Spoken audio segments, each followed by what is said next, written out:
பக்தர்கள் தான் தங்களுடைய வேண்டுதல் நிறைவேற கடவுளுக்கு விரதம் இருப்பார்கள்.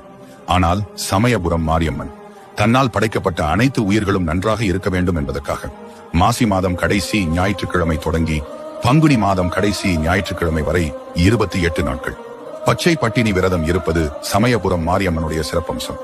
உலகில் உள்ள அனைத்து மாரியம்மன் கோவில்களுக்கும் தலைமை பீடம் என்றால் அது சமயபுரம் மாரியம்மன் கோவில்தான்.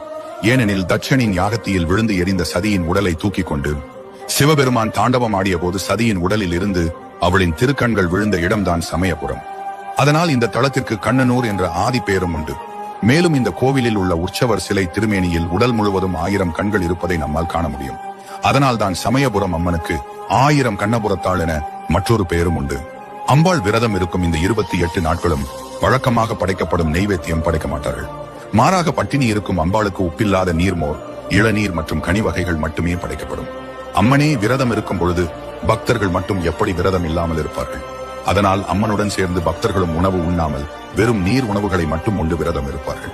இப்படி தன் மீது பக்தியோடு விரதம் இருக்கும் பக்தர்களுக்கு வேண்டும் வரத்தை அம்மன் தருவார் என்பது ஐதீகம். விரதம் இருக்கும் காலங்களில் அம்மனின் முகம் சோகத்துடன் காணப்படும். அதனால் அம்மனை மகிழ்ச்சிப்படுத்த அவரின் அண்ணனான ஸ்ரீ ரங்கநாதரின் கோவிலில் இருந்து பூக்கள் கொண்டு வரப்பட்டு அம்மனுக்கு தூவப்படும். இதுவே பூச்சொரிதல் விழாவாக கொண்டாடப்படுகிறது.